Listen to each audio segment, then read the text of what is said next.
오늘은 마태복음 네 번째 말씀 뒷부분입니다. 19장서부터 28장까지의 말씀인데요. 우리 함께 보도록 하겠습니다. 먼저 성경함송, 성경함송이 좀 쉽지 않은 본문이에요. 익숙하지 않은 본문인데 마태복음 23장 23절입니다. 화 있을진저 외식하는 서기관들과 바리새인들이여, 너희가 박하와 회양과 근처의 11조는 들이되 율법에 더 중한 바 정의와 긍휼과 믿음은 버렸도다. 그러나 이것도 행하고 저것도 버리지 말아야 할지니라. 암송 가능하신 분? 네, 도전. You try. 화 있을진저 외식하는 서기관들과 바리새인들이여, 너희가 박하와 회양과 근처의 11조는 들이되 율법에 더 중한 바 정의와 긍휼과 믿음은 버렸도다. 그러나 이것도 행하고 저것도 버리지 말아야 할지니라. 아멘. 아싸. 본인 좋아서 아싸 했어요. 자, 오늘의 에이스. 감사합니다. 육가의 나눔과 성찰입니다. 세례 요한은 헤롯이 동생의 아내를 차지한 것이 옳지 않다고 설교했다가 30을 간 넘긴 나이로 하루아침에 목이 잘려 죽게 되었다. 주님의 일을 하다가 이렇게 죽었으면 과연 가치 있는 일일까? 내가 요한이라고 하면 이런 죽음을 가치 있는 죽음으로 받아들일 수 있을까? 여러분 어때요? Yes, 가치 있다라고 하는 거죠. 이걸 뭐라고 불러요? 이런 분들을 뭐라고 불러? 순교자라고 이렇게 부르게 되는 거죠. 순교의 아름다운 일들을 이루게 되었던 분들이고요. 두 번째입니다. 베드로 이야기입니다.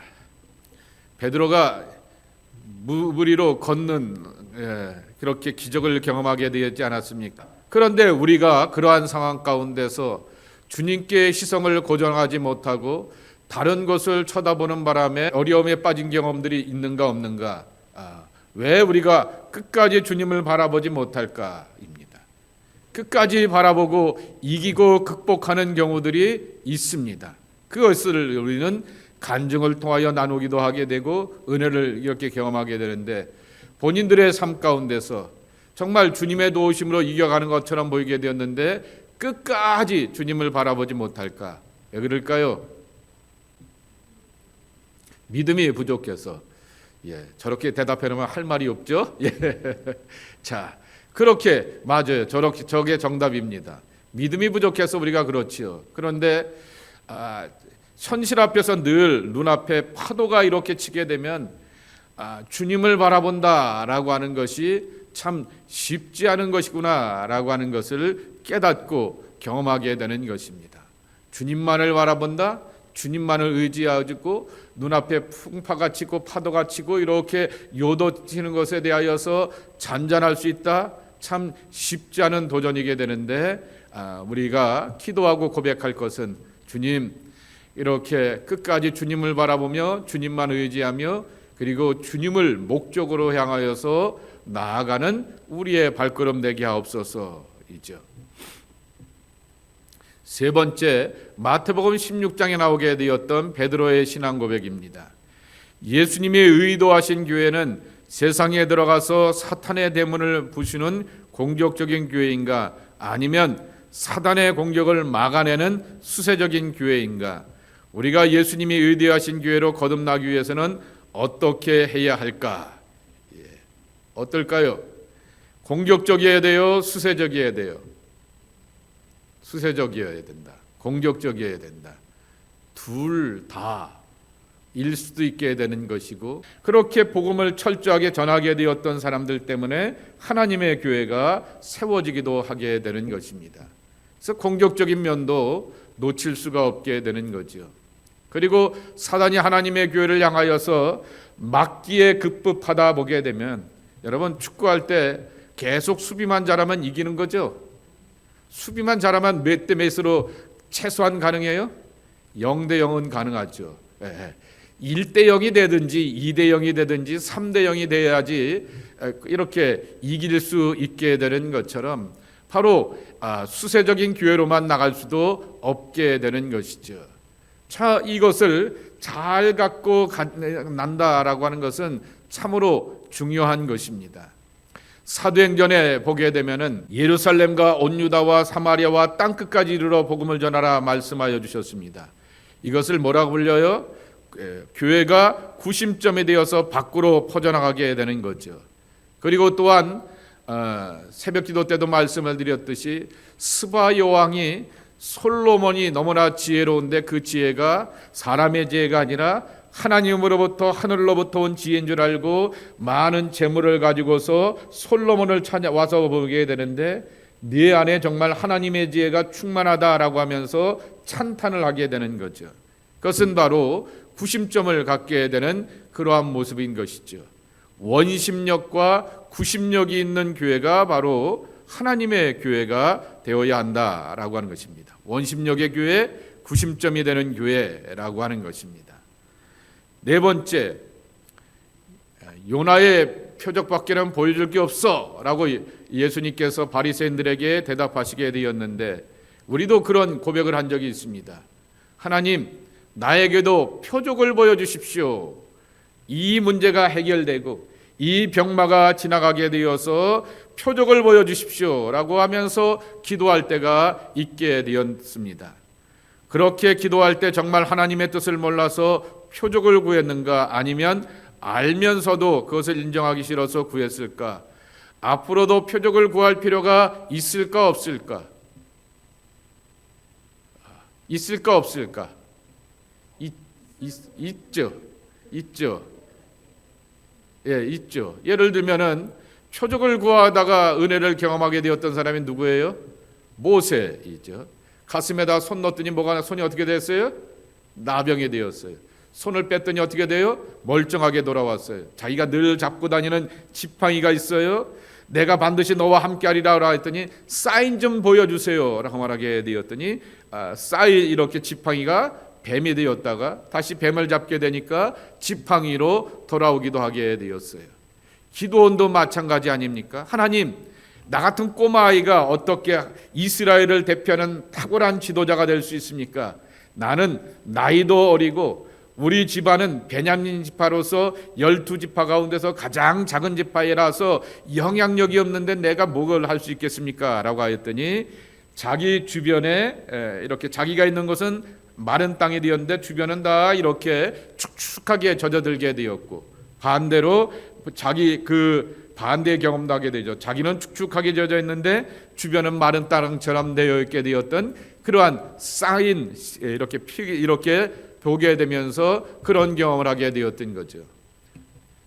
베드로도 마찬가지 아닙니까? 주님이시면 나도 주님과 같이 물 위로 걷게 하소서라고 하면서 보여주셨잖아요. 그거는 구약의 이야기만이 아니라 신약의 이야기도 하다라고 하는 것입니다. 그런데 중요한 사실은 예수님께서 그렇게 말씀하시게 되었던 것은 표적만 쫓아가다 보게 되면은 뭐가 비냐고 하게 되면 성숙함이 빈다라고 하는 것입니다. 인생의 성숙은 성공할 때 성숙하죠? 아니지 않습니까? 실패를 경험하게 되고 어려움을 경험하게 되면서 성숙해지게 되고 깊어지게 되고 쓴맛을 맛보게 되지만은 또 다른 맛을 맛보게 되면서 또 다른 의미와 뜻을 찾아가게 되는 것이죠. 그래서 이 표적만은 구하는 신앙은 온전하고 건강한 신앙이라 말할 수가 없을 것입니다. 더 깊이 있는 그러한 신앙으로 나가기 위하여서 우리는 이렇게 그러한 경험을 하게 되는데 예수님께서 요나가 물고기 뱃속에 들어가게 되면서 거기서 하나님의 깊은 임재를 경험하게 되듯이 우리가 그렇게 십자가에 나 자신을 못 박는 그러한 과정과 연단을 통하여서 하나님의 부르심을 깨닫기도 하게 되는 것이죠. 그래서 종종 어렵고 힘든 일을 만날 때마다 이것을 지나가게 하옵소서라고 하는 것도 우리의 기도가 되겠지만은 어렵고 힘든 일을 만나게 되면 나라의 자아, 본성이 드러나게 되는 것입니다. 그럴 때마다 나도 십자가에 못 박게 하옵소서라고 하는 것이 우리의 기도의 내용이 되어야 하겠다라고 하는 것입니다. 자, 5번입니다. 70번에 7번씩 490번 용서하면 된다 그랬어요. 근데 490번 이상이라고 하는 것입니다. 그것은 꼭 490번을 말한 것이 아니라 용서가 제2의 천성이 되라 이렇게 말씀하게 되었는데, 과연 여러분은 얼마만큼 용서할 수 있을까라고 하는 것입니다. 자, 그 다음 질문하고도 그렇게 연관시켜 놓은 질문입니다. 이런 사람들이 있어요. 내가 뭐 잘못했는데 라고 하면서 자신의 잘못을 인정하지도 않고 용서를 구하지도 않는 사람들이 있는데, 다 용서해야 될까? 그냥 없던 일로 하면서 제끼고 가야 할까? 어떻습니까? 그 사람이 뻣뻣하게 고개를 들고 있게 되는데, 성경의 표현대로 한다면 목이 곧은 백성으로서 목에다가 기부스를 하고 달아니고 있게 되는데, 어떻게 해야 돼요? 용서를 해야 돼요? 말아야 돼요? 복수를 해요? 피해 복수를 해요? 말의 복수를 해요? 행동으로 복수를 해서 주먹을 한 대 쳐요? 어떻게 하면 좋을까요? 예? 힘들죠. 예. 근데 그 용서를 하게 되는 것은 결국 내 안에 천국을 만들어야 되는 것 아니겠습니까? 내가 맨날 그 사람만 보며 사는 건 아니지 않습니까? 그 사람 말고 내 사람들이 있고요, 나란 존재가 있게 되는 거죠. 내 사람이라고 하는 것은 나의 가족일 수도 있고요, 이 사람 말고도 내가 늘 만나야 되는 소중한 나의 지체들이 있게 되는 것입니다. 그런데 내 안에 저 사람 때문에 쌓이게 되었던 분노와 부정적인 감정이 쌓이게 되면은 사람은 이렇게 반응하게 되는 거죠. 그런데 너 왜 화났어? 라고 말하게 되었더니 이렇게 말하게 됩니다.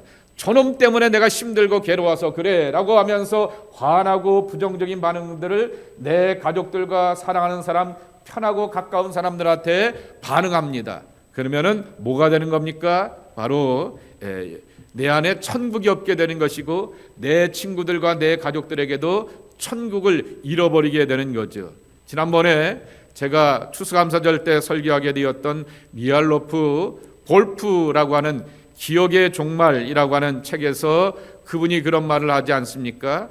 자기가 자꾸만 자기를 고문하게 되었고 자기를 향하여서 괴롭히게 되었던 잔인한 그러한 체첸의 사람들을 다 잊어버리려고 애를 쓰게 되었고, 특별히 자기 몸을 향하여서 심각하게 고문하고 정신적인 학대를 하게 되었던, 스페링이 뭘로 되는지 몰라도 G로 시작하는 캡틴 G 데이를 잃어버리려고 하게 되었던 이유는 이 이유 때문이다라고 하는 거죠.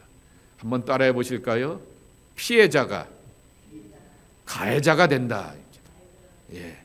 내가 이 사람 때문에 너무나 힘들고 괴로웠어요. 그놈의 캡틴 G, 그놈의 자식 꼭 이기고 복수해야 될 텐데 라고 하면서 막 이렇게 말하게 되었다가, 그것이 내게 부정적인 그러한 기억과 감정으로 남게 되었다가, 옆에는 나의 소중한 사람들이 있어요. 늘 만나야 될 사람들이 있어요. 왜 행동이 그래요? 왜 이렇게 말하는 게 그래요? 라고 말하게 되었더니, 얘 때문에 내가 너무나 힘들었어요. 그놈 도저히 용서 못해요 라고 말하게 되지만은, 이렇게 기이한 행동을 하게 되는 것이 이 가까운 사람들 앞에서 가해자의 행동으로 남게 된다라고 하는 것입니다.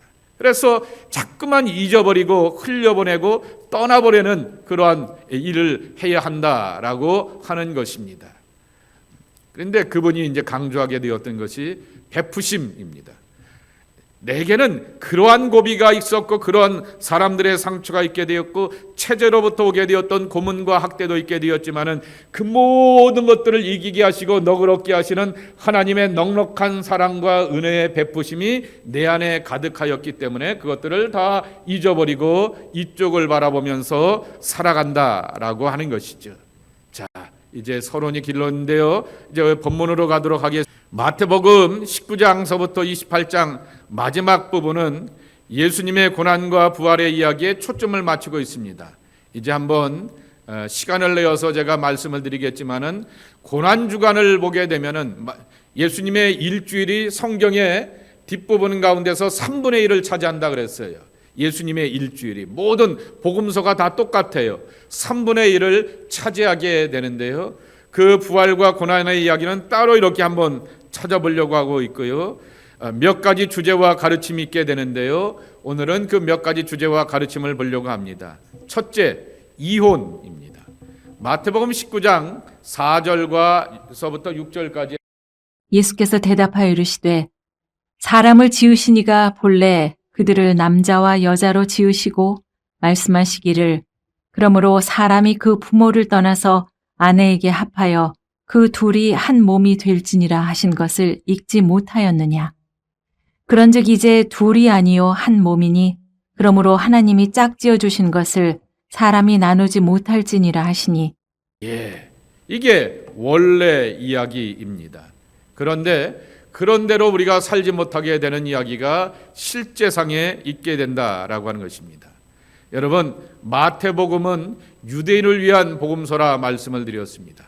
그래서 유대인들이 이해하기 쉽게 모세 오경적인 구조를 갖고 있다.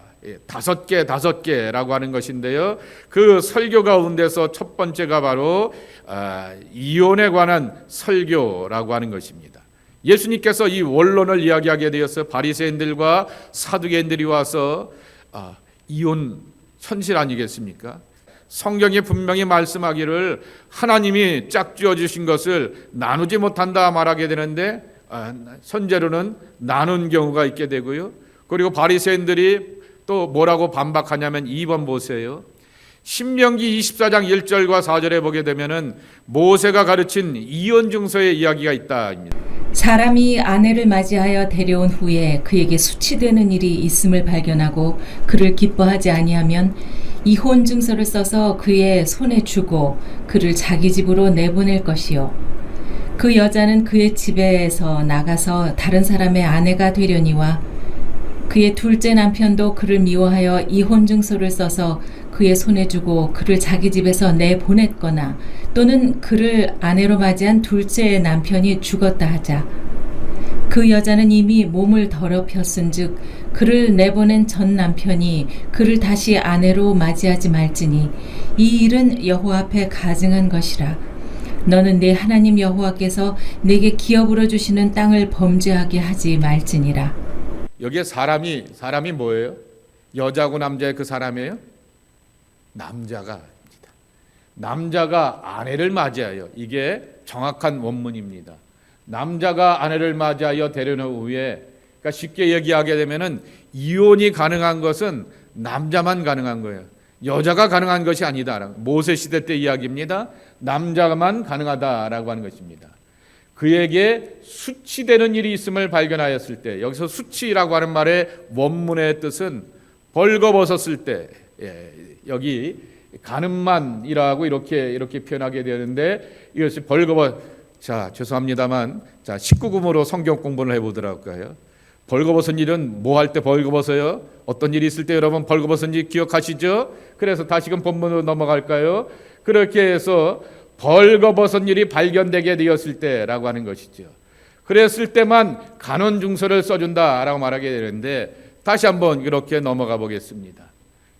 여기 보게 되면은 이 바리새인들 가운데 이렇게 삼마이 학파라고 하는 사람은 이렇게 스트릭하게 절대적이게 지키게 되는 게 여자가 간음했을 때만 남자가 이혼 증서를 써주고 그를 제껴버리라라고 하는 것인데 실렐 학파라고 하는 아주 중도적인 학파는 어떻게 했냐면은 벌거벗었다라고 하는 얘기가 부끄럽다, 수치스럽다, 그리고 허물이 많다, 약점이 많다라고 하는 거죠. 남자건 여자건 사람들이 약점이 많은 건 당연한 것 아니겠습니까? 내 눈에 안 차요라고 하는 말로 바꿀 수가 있게 되는 거죠. 그러니까 남자가 언제든지 뭐 하는 거예요? 내 아내가 들이게 되었는데 내 눈에 안 차요. 사람들 앞에 내놓기 불편하고 창피하고 뭐가 안 맞아요라고 하니까 얼마든지, 그래서 제가 뭐 하라고 써놨던 것입니다. 얼마든지 이 여자를 제껴버리는 그러한 경우들이 있었다라고 하는 것입니다. 결국 모세의 이혼 증서를 써주게 되었던 것은 남성들의 완악함 때문에 이혼 나가게 되었는데 어디 가서 이렇게 인정받지도 못하게 되는 여성들을 배려하면서 그렇게 한 것이다라고 하는 것입니다. 그래서 모세가 이혼 융서를 써주게 된 것은 또 다른 삶을 살아가기 위하여서 여자들을 위한 것이지 남성주의적인 지금서부터 3,000년, 3,500년 전의 사회 가운데서 지들이 얼마든지 원하게 되면은 또 다른 여인들을 두릴 수가 있게 되고, 옛날 사람들이 와이프를 하나만 들였죠? 예? 왜 대답들을 안 하셔? 조선시대 사극들을 안 보셨나? 사극들을 보시게 되면 처가 한둘이에요. 처가 변하여서 첩이 되고, 첩이 변하여서 뭐가 되고, 또 어디 뭐 두고 그러한 것이 되었던 거죠. 여자에 대한 인권이 없는 당시 특수한 상황 가운데서 여자가 살 방법을 열어주기 위하여서 이혼 융서를 써서 또 다른 가정을 이룰 수 있는 그러한 길을 허락하게 되었다라고 하는 것입니다. 그래서 3번입니다. 원칙의 차원에서 하나님이 짝 지어주신 것을 나눌 수 없다라고 말하게 되지만은 금방도 이렇게 바리새인들과 사두개인들이 비난하게 되었던 것처럼 현실의 삶 가운데서는 그렇게 하는 경우들이 있다라고 하는 것입니다. 그래서 예수님께서 결론을 내린 것이 9절입니다. 함께 읽겠습니다. 시작.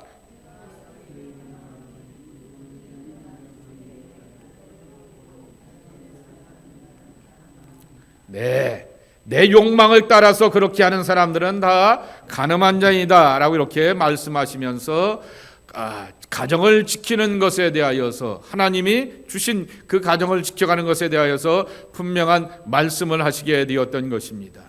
그런데 이것을 적용하여서 실제 사역 가운데서 또 가르치게 되었던 인물이 한 분 계시죠. 바울입니다. 고린도전서 7장 10절 이하의 말씀에 보게 되면은 세 가지 전제 조건 가운데서 이혼에 대하여서 말하게 됩니다. 자, 여쭤볼게요. 바울이 총각이에요? 유부남이에요? 빨리 총각이라고 대답하세요. 네, 총각입니다. 근데 재미난 것은 저희 신학교 다닐 때도 결혼 상담을 하게 되었던 교수님이 아주 카운셀링을 잘 하시는 분이었는데요. 그분이 평생 독신으로 살았어요. 독신자가 결혼 부부 상담을 질 잘하더라고요. 자, 바울도 이렇게 잘합니다. 자, 첫 번째 경우입니다. 이미 결혼한 기독교인 부부의 경우 이혼하지 말라라고 하는 거죠. 결혼한 자들에게 내가 명하노니 명하는 자는 내가 아니요 주시라. 여자는 남편에게서 갈라서지 말고 만일 갈라섰으면 그대로 지내든지 다시 그 남편과 화합하든지 하라.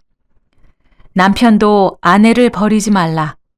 가능한 한 가정을 지키라라고 하는 거죠. 그런데 이제 막 초대교회라고 하는 이 두 번째 상황입니다. 기독교인이 된다라고 하는 것은 스스로가 마이너가 되고 마이너리티가 되어서 약자가 되는 그러한 길을 선택하는 사람들이 있습니다. 그래서 한 사람은 기독교인이고 한 사람은 불신자예요. 그러면은 우리가 그 옛날 30년 전, 40년 전에 경험하게 되었던 것처럼 예수 믿는다라고 하여서 남편에게 두들겨 맞게 되었던 옛날 권사님들이 얼마나 많습니까? 그런 것처럼 그러한 경우들이 있다라고 하는 것입니다. 그러면 어떻게 하냐라고 하는 거죠. 12절서부터 14절까지의 말씀입니다. 함께 읽겠습니다. 그 나머지 사람들에게 내가 말하노니 이는 주의 명령이 아니라 만일 어떤 형제에게 믿지 아니하는 아내가 있어 남편과 함께 살기를 좋아하거든 그를 버리지 말며,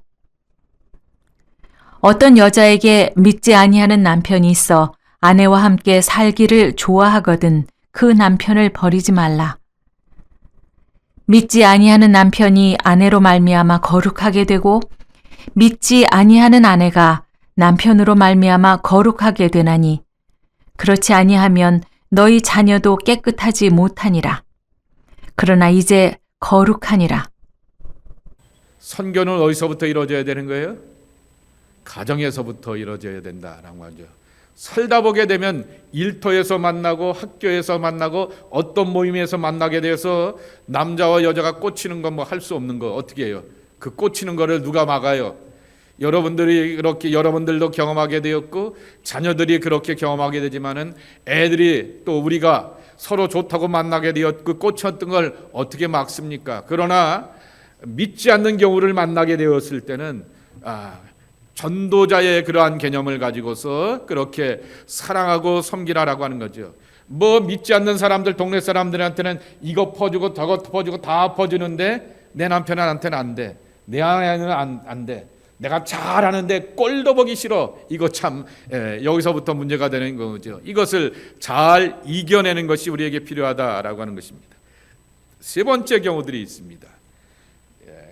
이혼을 요구하는 경우들이 있다라고 하는 것입니다. 그러나 이혼해도 되지만은 신자가 먼저 이혼을 요구하지 말라. 15절 말씀. 혹 믿지 아니하는 자가 갈리거든 갈리게 하라. 형제나 자매나 이런 일에 구애될 것이 없느니라. 그러나 하나님은 화평 중에서 너희를 부르셨느니라. 내가 먼저 이렇게 요구하지 말라라고 하는 거죠. 하나님이 우리를 화평 중에 부르셨다라고 하는 경우입니다.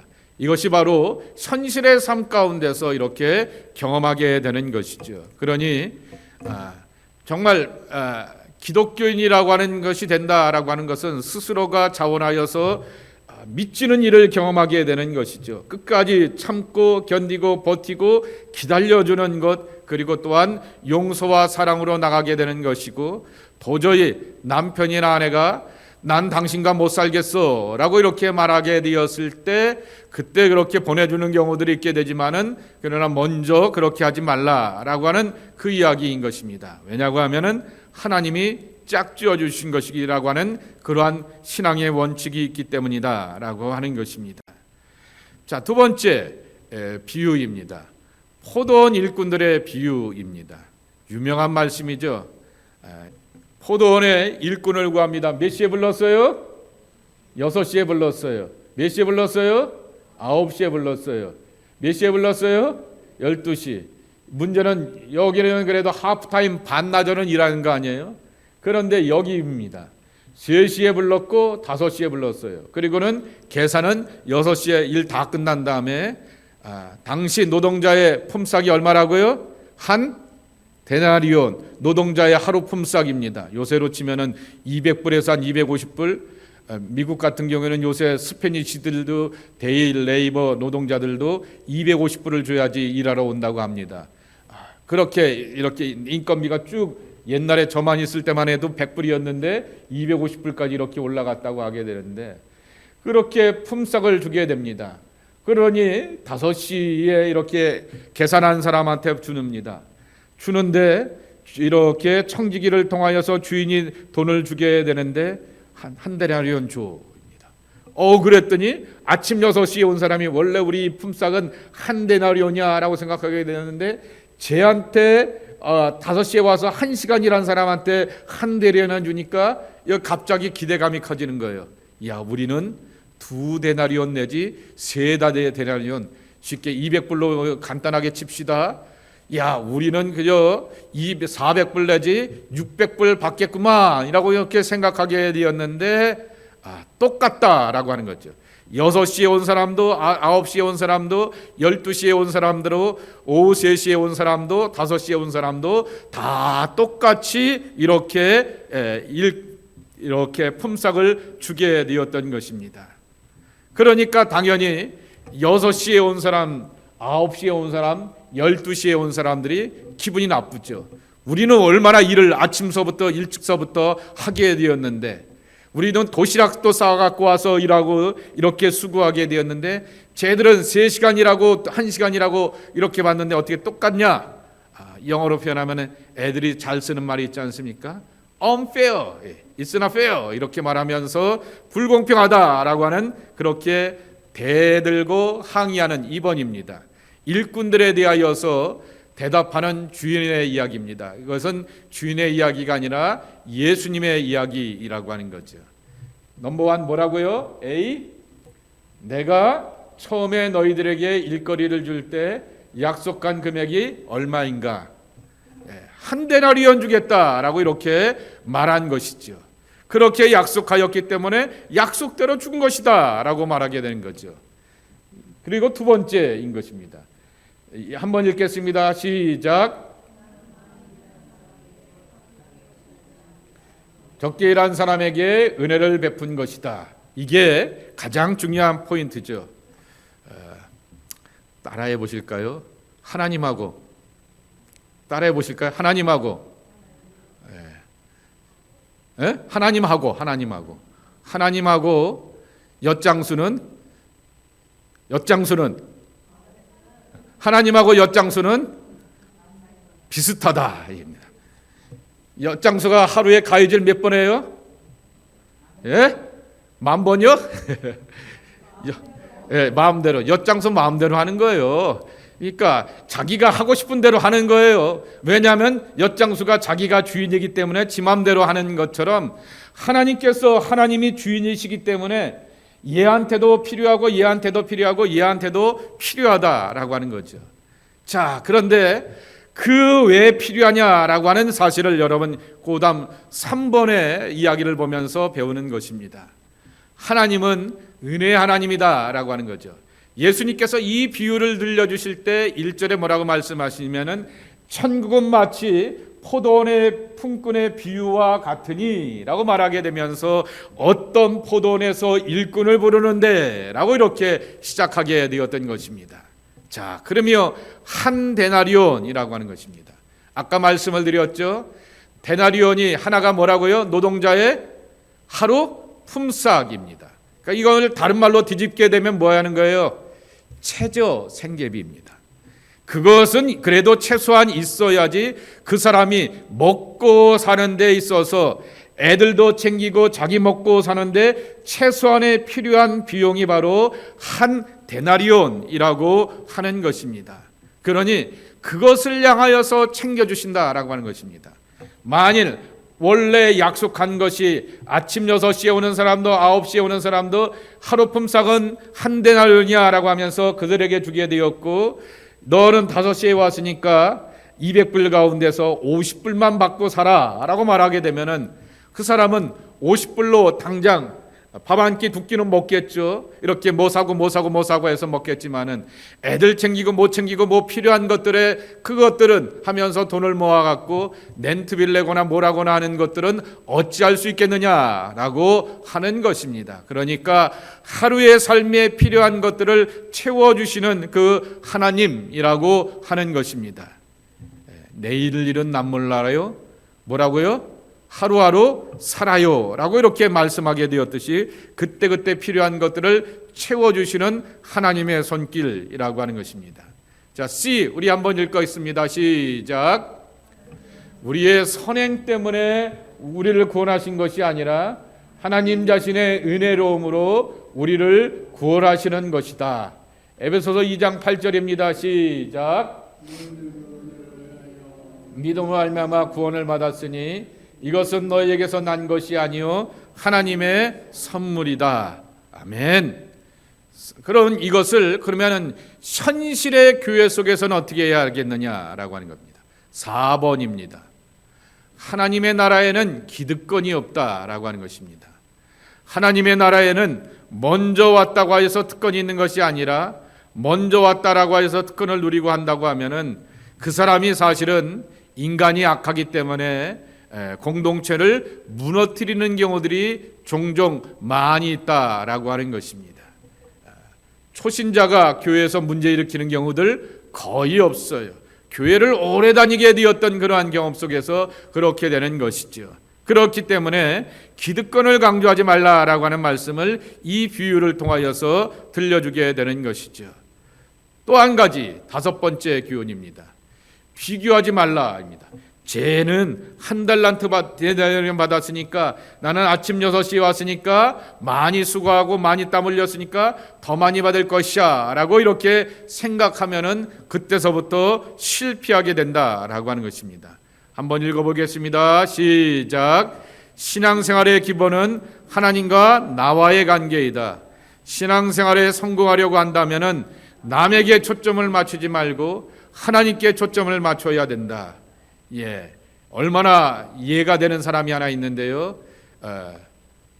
요한복음 21장 22절입니다. 예수께서 이르시되 내가 올 때까지 그를 머물게 하고자 할지라도 네게 무슨 상관이냐 너는 나를 따르라 하시더라. 예, 이 얘기가 무슨 얘기인지 여러분 잘 아시죠? 너 나 사랑하니? 너 나 사랑하니? 너 사랑하니? 그랬더니 베드로가 예, 예수님 정말 사랑해요. 정말 사랑해요. 정말 사랑한데도요 라고 하면서 예수님 앞에서 그렇게 3번씩이나 반복하며 대답을 하게 되죠. 그러면 너 내 양을 먹여라. 내가 젊어서는 네 마음대로 하게 되었지만은 나이가 들어서는 누군가의 이끌림을 받으면서 나아가는 그러한 삶을 살 것이다. 그러면 얼마나 기쁘고 감격하여요. 내가 회복되었고 내가 부르심의 사람이 되었고 내가 다시금 하나님의 꿈과 사명으로 살아가게 되었던 진정한 예수의 제자로 돌아오게 되었는데 얼마나 기뻐요. 근데 베드로가 여기서 끝났으면 참 좋았겠어요. 근데 옆에 있는 이 친구 어떻게 돼요? 이 친구가 누구죠? 빨리 예수님의 사랑하는 제자라고 대답하세요. 누구라고요? 예수님의 사랑하는 제자 누구죠? 요한입니다. 요한을 향하여서 말합니다. 이 친구는 어떻게 되는 거예요? 왜냐하면 베드로와 야고보와 요한이 저 갈릴리 바닷가에서 고기를 잡다가 다시금 부활의 주님을 만나면서 더불어서 회복되게 되었는데 그냥 거기서 끝나면 얼마나 좋을까? 이 애는 어떻게 돼요? 그랬더니 예수님 한마디로 뭐라 그래요? None of your business 그럽니다.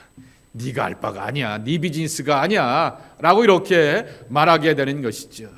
그가 오랫동안 살고 죽지 않는다 할지라도 너는 무슨 상관이냐? 너는 나를 따르라 라고 말씀하면서 내가 가르쳐준 일, 내가 맡겨준 일, 내가 부탁한 일을 향하여서 충성을 다하라 라고 이렇게 말씀하시게 되었던 것입니다. 그가 순교하거나 죽지 않거나 그가 무슨 일 사역을 하든지거나 그에게 하나님의 부르심이 있는 것이지 네가 그에 대하여서 뭐 이렇게 판단하고 평가할 그러한 입장과 주제가 아니다라고 하는 것입니다.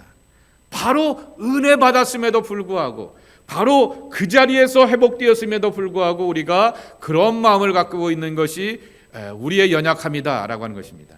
베드로를 비난할 이야기가 아니라 우리의 모습을 그대로 보여주는 것이기 때문에 남에 대하여서가 아니라 나를 향하여서 불러주셨다라고 하는 것에 대하여 언제나 기쁨과 감격으로 살아간다라고 하는 것입니다. 어떤 사람은 교회에서 6시에 부름받은 사람이 있습니다. 어떤 사람은 교회에서 9시에 부름받은 사람이 있습니다. 어떤 사람들은 인생 말년 오후 5시에 지는 해를 바라보면서 하나님 앞에 부름받은 사람이 있습니다. 6시가 다 되어서 이렇게 하나님 앞에 부름받은 사람이 있게 되었고 저 십자가 위에서 한편 강도와 같이 죽는 직전에 예수님 앞에 부르심을 받게 되었던 그 사람도 있다라고 하는 것입니다. 우리가 그 사람들에 대해서 판단하고 평가하기보다는 부름받아서 하나님의 구원을 맛보았구나 그것에 대하여서 기뻐하면서 우리는 나도 주님을 만나고 주님의 부르심에 기쁨으로 헌신하는 삶이 되어야 한다라고 하는 것입니다. 자, 마지막 3번째입니다. 천국을 기다리는 삶입니다. 마태복음 25장은 비유인데요. 첫 번째 비유가 열처녀 비유이고요. 열처녀 비유가 뭐예요? 기름 이야기 나오는 거 기억하시죠? 두 번째 비유가 뭐죠? 달란트 비유이죠. 세 번째 비유가 뭐죠? 오른편에는 양과 왼편에는 염소로 구분하여서 갈라놓고 판단하신다라고 하는 이야기인 것입니다. 3가지 비유에 나오는 사람들의 공통점이 하나 있다라고 하는 것입니다. 천국에 들어가지 못한 사람들. 우리에게 주는 교훈이 뭡니까? 너 남을래 들어갈래 이야기를 해주는 거죠. 천국에 들어갈래 아니면 이 땅에서 남아서 그렇게 아쉬워하고 미련을 가지고서 살 것이냐라고 하는 것이죠. 첫 번째 여러분 잘 아시는 것처럼 열처녀 비유입니다. 유대인들의 결혼식의 그 관행을 여러분 기억하시면 잘 알 것입니다. 신랑이 신부 집에 와서 신부값을 지불하게 되고 신부를 데려가게 되는 거죠. 그런데 먼 곳에서 오다 보게 되니까 저녁 늦지막하게 오게 되었던 거죠. 그랬더니 들러리 쓰게 되었던 신부들이 이 신랑 왜 안 와? 왜 안 와? 피곤한데 라고 하면서 하루 종일 기다리다가 보니까 고단하고 이렇게 졸고 있게 되는데 문제는 자기들의 등불에 준비하게 되었던 기름이 다 떨어지게 되었던 것이죠. 그 떨어지게 되었던 것을 이렇게 보게 되면서 이렇게 다섯 처녀는 들어가지 못하게 되었는데 다섯 처녀는 기름이 준비가 되어 있어서 신랑이 신부 집에 들어오게 되니까 기쁨으로 등불을 가지고서 맞이하고 신랑과 더불어서 신부와 더불어서 함께 혼인잔치의 즐거움을 경험하게 되어 있다라고 하는 것입니다. 그래서 기름을 잘 준비하라라고 하는 것입니다. 그 기름을 잘 준비하는 것을 예수님이 뭐라고 말씀하셨어요? 25장 3절 한번 13절 읽겠습니다. 성경 시작.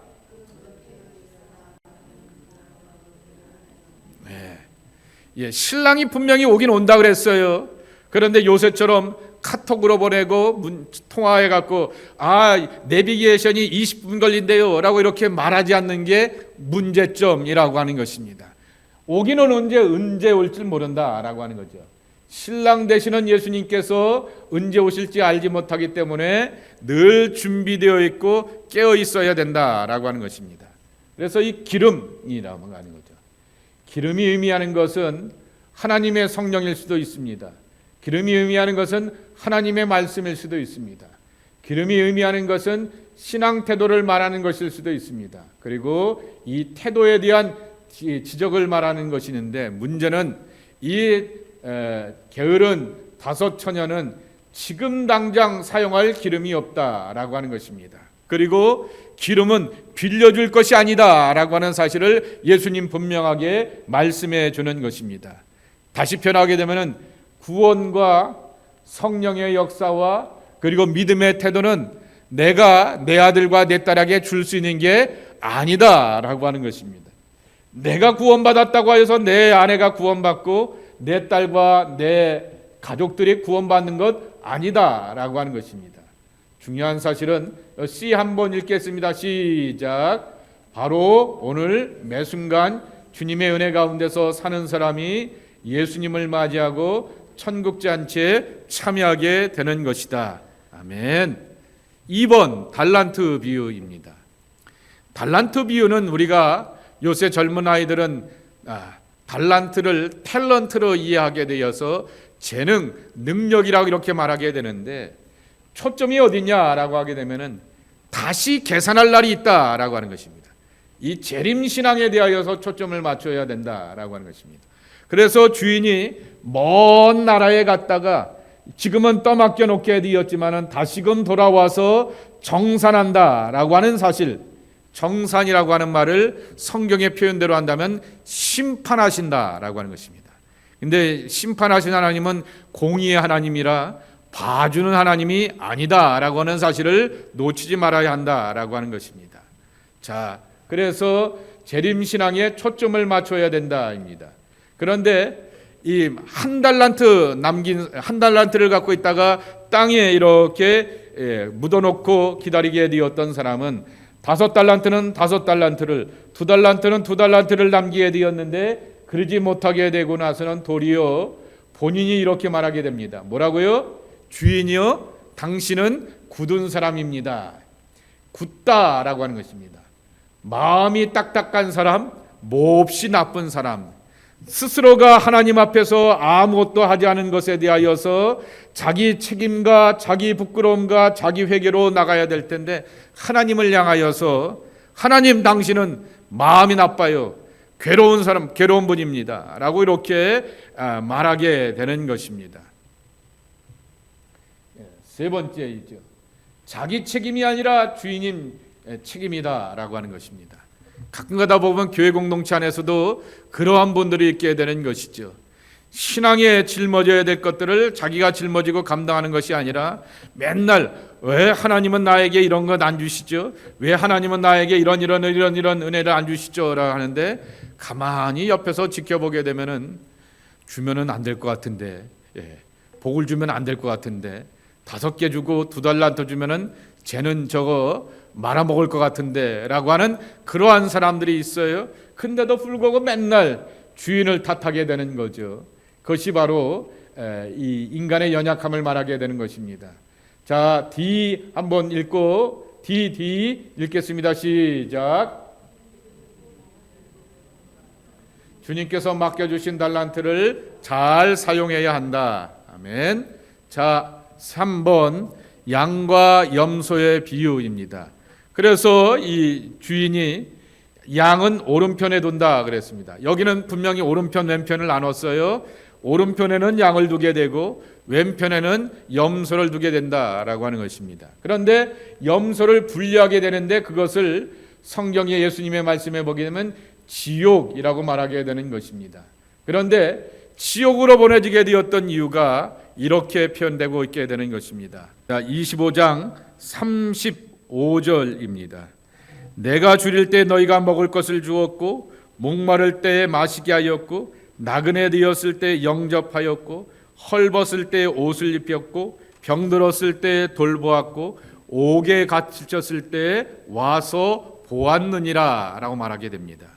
그러면서 이 양을 이렇게 두게 되면서 구분하게 되는, 양과 염소를 구분하는 것처럼 양은 오른편에 염소는 그 왼편에 두리라 말하게 되었는데, 오른편에 있는 사람들은 왜 오른편에 있게 되었냐라고 말하게 되면은 줄일 때 먹을 것을 주고 목마를 때 마실 것을 주게 되었고 나그네가 되었을 때 환영하게 되었고 헐벗었을 때 옷을 입혔고 병들었을 때 돌보게 되었고 감옥에 갇힌 사람들을 향하여서 그렇게 찾아와 방문하였기 때문이다 라고 하는 것입니다.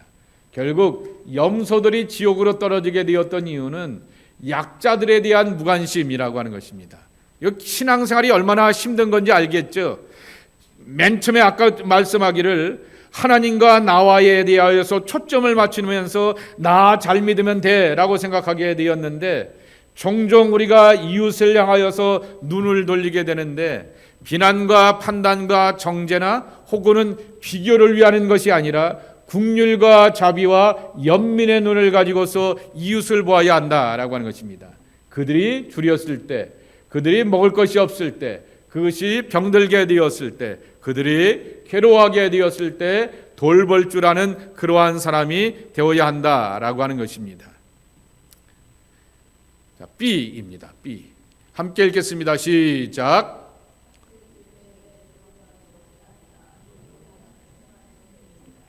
착취했으면요 판사가 감옥에 집어넣습니다. 착취했으면요 CRA가 세금 떼먹 다 이렇게 보고 이렇게 때리게 됩니다. 착취의 문제가 아니다라고 하는 것입니다. 돌보지 않는 것도 태만죄라고 하는 거죠. 교회 공동체가 굉장히 중요하게 여겨야 될 이야기라고 하는 거죠. 이웃을 향하여서, 주변의 사람들을 향하여서 약한 자들을 보게 되었을 때 돌봄이라고 하는 것입니다.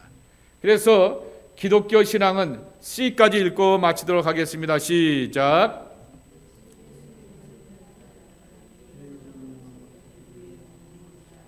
사회적인 영성을 지향해야 한다. 하나님과 나와에 있어서 초점을 맞추고 정말 삶의 위태롭고 아슬아슬한 것도 잘 넘어가서 아유 내 코가 석자였어 라고 말하는데, 하나님 그렇게 말씀하신 것이 아닙니다. 네 코가 석자인 건 맞아. 그런데 내가 감당하게 해주고 건너가게 해줄게 라고 이렇게 약속하여 주시는 거죠. 그러면 그 다음에 해야 될 것은 뭐냐라고 하게 되면은 이웃을 향하여서 비판적으로 바라보는 것이 아니라 긍휼과 자비의 눈길로서 바라보고 위로하고 함께 나눌 수 있는 것이 바로 하나님의 백성들의 모습이 되어야 한다라고 하는 것입니다. 이 땅 위의 모든 건 마지막 날 될 때 주여 나를 받아주소서입니다. 우리가 주님 앞에 이렇게 온전히 받아주시고 용납되는 구원의 삶이 되어야 할 것입니다. 달란트 비유를 듣게 되는데 그런 기도와 간구를 드리게 됩니다. 그러면서 지난 수요일 날 제가 몸이 안 좋아서 그랬고 계속 이렇게 좀 컨디션이 좀 떨어져 있는 상황 가운데 있게 되니까 더 달란트 비유의 말씀이 제 눈에 들어오게 되는 것입니다. 주님 앞에 서는 날 우리가 어떻게 서야 하겠는가라고 하는 그 생각들을 다시 하게 되는 것이죠. 내게 주시게 되었던 본분, 사명, 여러 가지 사역들을 늘 감당하면서 충성스럽게 나가는 하나님의 사람들이 우리가 되어야겠고, 주님 앞에 서게 되었을 때 옳다 여김을 받아야겠고, 잘했다 칭찬받는 하나님의 사람들이 되어야 하겠습니다. 이 시간 합심하여서 기도하고 간구하는 것은 주님 앞에 서게 되었을 때 부끄러움이 없는 신앙이 되게 도와주시옵시고, 여기서 연습을 잘하고 주님 앞에 서게 되었을 때 참된 그러한 마음과 긍휼을 가지고서 나가는 하나님의 사람들이 되게 하여 주옵소서. 우리 함께 합심하여서 기도합니다. 또 한 가지 오늘 말씀을 보면서 기도할 것은, 여러분 몇 시에 교회 오셨습니까? 6시에 교회 오신 분도 계시고요, 9시에 교회 오신 분도 계시고요, 12시에 교회 오신 분도 계시고요, 3시에 5시에 예수 믿고 구원받은 인생도 있습니다.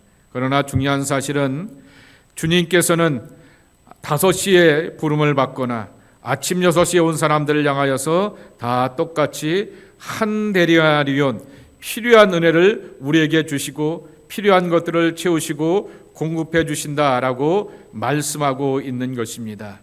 그저 하나님이 나를 불러주시고 함께 일하자고 말씀해 주신 것에 대하여서 기뻐하고 감사하며 감격으로 나가는 것이 우리의 신앙이 되어야 할 것입니다. 하나님, 내 신앙에 감격을 잃어보지 않게 하여 주옵소서. 내 신앙에 기쁨 있게 하여 주시옵소서.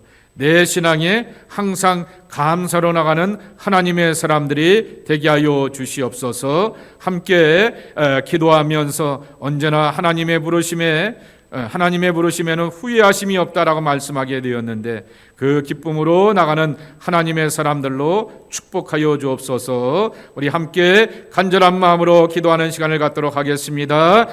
2가지 중보 기도를 드렸으면 좋겠습니다. 하나는 교회를 위해서 기도해 주시되 이 공사를 위해서 기도해 주시기 바랍니다. 아래층의 공사도 마무리될 수 있기 위해서 기도해 주시기 바라고, 우리 카펫 공사도 위해서 기도해 주시기 바랍니다. 지난주에는 또 이렇게 모처럼 임원들이 다 들어오셨고 이렇게 헌신하시고 또 마음을 들이시는 분들도 계시는 것을 보게 되는데요.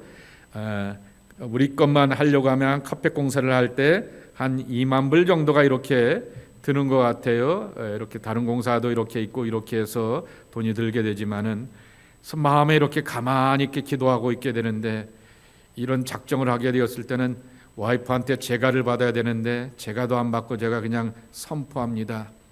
10분의 1은 내가 해야겠다라고 이렇게 마음을 먹게 됩니다.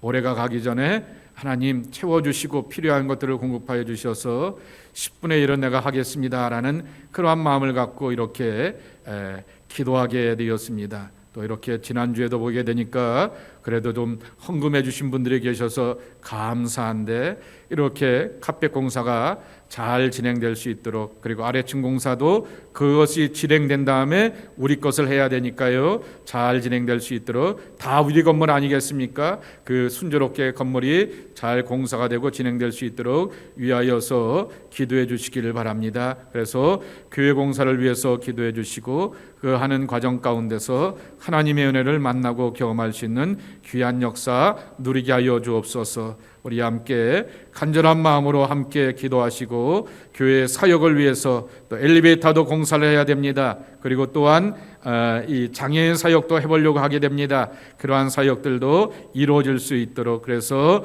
엘리베이터를 타고 장애인들이 오거나 몸이 불편하신 분들이 교회를 찾아오게 되는데 어려움 당하지 않도록 위하여서 함께 간절한 마음으로 기도하겠습니다. 고마우신 아버지 하나님, 감사합니다. 오늘도 하나님 앞에 나와서 기도하며 간구하는 주의 백성들, 하나님 앞에서 부름받은 것이 귀하고 값진 일인 것을 기억합니다. 나를 향하여서 포도원의 일꾼이 되게 하여 주셨고 나라와 하여금 하나님의 달란트를 맡겨주신 것에 감사합니다.